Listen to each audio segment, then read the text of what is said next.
السلام عليكم ورحمة الله تعالى وبركاته.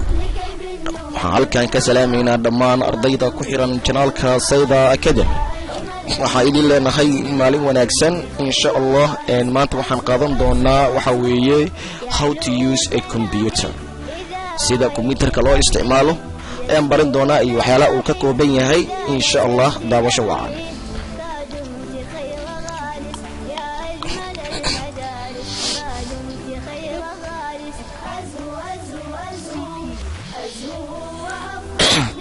kaasi waxaa la yiraahdaa CPU. eragaas waa CPU, waa Central Processing Unit ayaa laga soo gaabiyay.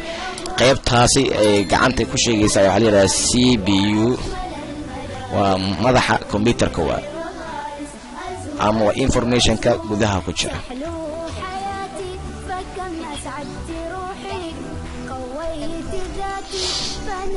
dhammaan qaybaha CPU la yiraahdaa. halkaasi laga shido computerka, laga shido halkaasi computerka laga shido turn on ka computerka ayaa laga shidaa. meelaha waxaa la yiraahdaa power bottom ayaa la yiraahdaa. ma jeeda power bottom ayaa la yiraahdaa. hadda power bottom colorkiisa maxaa waa blue, waa sax weeye. marka meeshaas ayaa la yiraahdaa marka power bottom la yiraahdaa. marka arday meeshaasi ayaa waxaa la yiraahdaa power bottom, waa meesha computerka laga shido weeye. for example haddaad u baahan tahay in computerka aad shido marka aad isticmaalayso computerada waaweyn sida PC ayadoo kale markaa PC ama personal computerka aad isticmaalayso, meesha laga shido computerku weeye. waxaad arkaysaa dad badan oo computerka aan garanayn qaabka meesha laga shido iyo meesha laga dambiyo. soo marka insha Allah la socod wanaagsan.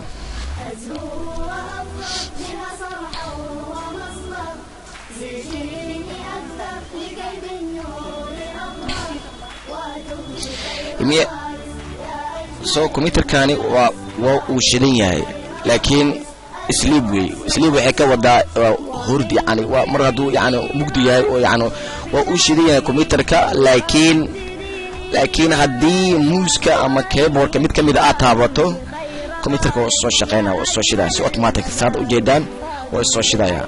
laakiin sleep ayuu akow. sleep waxa laga wadaa yani computerka marka u baahan tahay inaad sleep ku sameeyso, sleep aad dooranaysaa kadib shaashada madow ayuu ka dhigayaa marka sida qof hurda oo kale.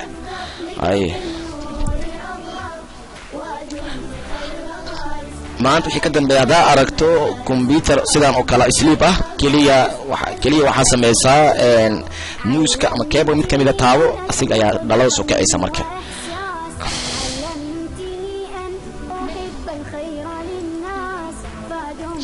kaasi kani waxa uu maayna qof kasta inuu garanayo mouse ayaa la yiraahdaa. qof kasta uu garanayaa mouse. okay, so macluumadan waa macluumad aad u fiican weeye. ardayda si fiican ay u fahansiisay ma sha Allah, aad bay u fahansiisay.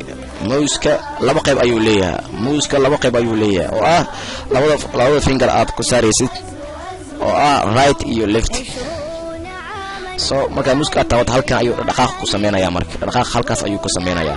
so marka meesha waa kaliya wax u baahan tahay bas inaad click aad isticmaasho. click aad siiso waxa waaye adoo kala soconayo shaashada kala soconayso. marka double click iyo right click iyo left click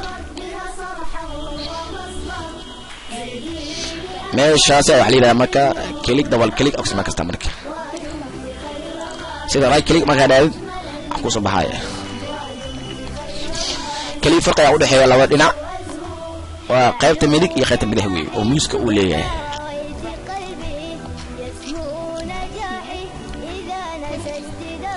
kani waa maxay marka? kani waa maxay? waa keyboard. ma sha Allah keyboard weey. in qof walba oo fahmo weey keyboardka inuu yahay midkaasi ah.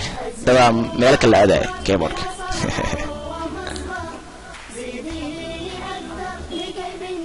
maanta waxaa qaadanay keyboardkii, mouse-kii. so for example keyboardka waxaa loo adeegsadaa in typing waxa lagu qorto. marka in wax lagu practiceeyo ama waxa lagu qorto kaliya ayaa loo isticmaalaa keyboardka. waxaan ognahay qof walba computerka markuu isticmaalayo the most waxa waajib marka inuu keyboard uu leeyahay computerka. waxaan ognahay waxa weeye laptopyada asiga ayaa keyboard wata, laakiin computerada waaweyn ma wata keyboard. laakiin keyboardkaasi wuxuu ka saacidaa maxaa weeye in wax ku qorto markii typing. Okay,